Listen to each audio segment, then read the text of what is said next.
And I have made another batch of no-knead breaded dough, and this is the goopiest dough that ever gooped. I'm just very curious about this. And I'm supposed to make this into rolls. And it's very difficult to manage this kind of dough, but just have faith. Keep on going. It's the best bread ever. So the way that I make this is I put half a kilo flour, bread flour, in a bowl, along with a quarter teaspoon or half a teaspoon depending of dry yeast, and a teaspoon and a quarter, teaspoon and a half of salt. Don't let the salt and the yeast touch. And then mix it all together and put in 400 grams, 4 deciliters, however you measure it, of just water. It can be cold, can be warm, can be lukewarm. It's gonna rise for so long, the temperature doesn't really matter. Let it rise for like 12 to 18 hours, somewhere it's not too drafty. And this is what you get.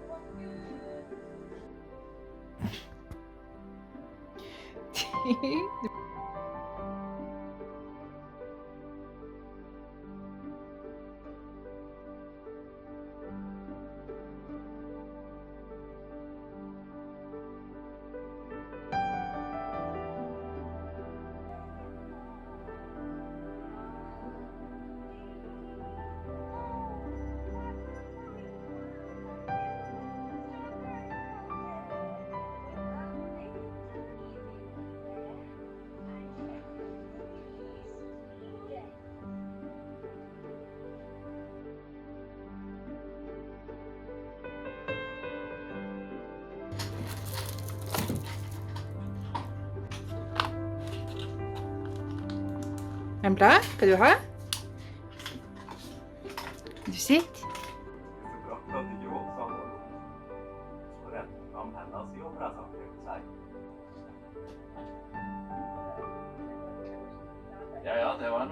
Ja, nu ser jeg. Epp. Ikke lov.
Well, I've got to say, I think that was a success.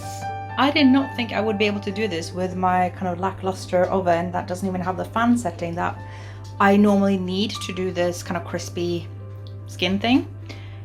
However, I tried to have the pork belly upside down in like a water made of salt and baking soda for 2 days, and that seemed to have done the trick, so I'll definitely be doing that again.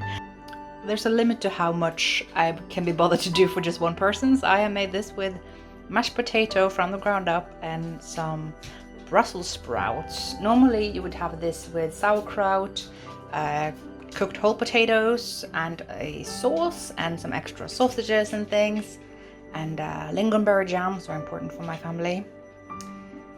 I'm not doing that. Also, she really loves the smell of pork belly all my days. She's been on about it all day. Embla, I'm gonna get you some dog food in a bit, don't worry. I don't think this will get better if I actually feed her some at all. I don't know what's going on with me, but I got totally knocked out like halfway through my portion. I swear, like, if I were in Norway, at least in the past, I would have like had twice as much and then dessert and then the evening snacks. Like, that's the tradition.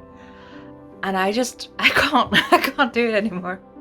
I had like one of the 2 pork belly pieces, and I'm like, yep, I'm good. I'm glad I didn't prepare any dessert because I don't know what's happened there. Anyway, I've got Christmas presents. Excuse you, why are you blocking my view? I planned this. So I might open them in a minute. As you can see, I haven't exactly got my finest outfit on, which is what we would do traditionally if I was celebrating with my family. But I thought I'd go a bit easy on myself today because it is just the 2 of us. And I guess I haven't said a lot about that because I didn't actually know what my plans would be at the beginning of this month, the beginning of this Vlogmas. I just knew I wasn't going to go to Norway because Embla's still quite new here and there's just no way I could travel with her that I could find out. It's a whole ordeal, and it's easier if your dog is like within a certain weight, but Embla's weight is like that weight, not including whatever she'll be traveling in. So it's just not happening this year, and I just didn't want to leave her this year. But maybe future years I could either figure this out somehow or just find someone to look after her, but this year I didn't want to do that. So this is sort of by choice as well. I had some offers here in London, but it's also quite difficult to travel with public transportation during Christmas because they shut most of it down. So, I'll have family call me in a bit, so we'll make do.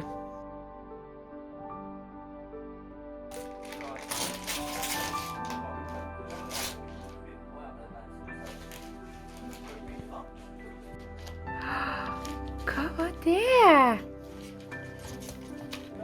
Oi!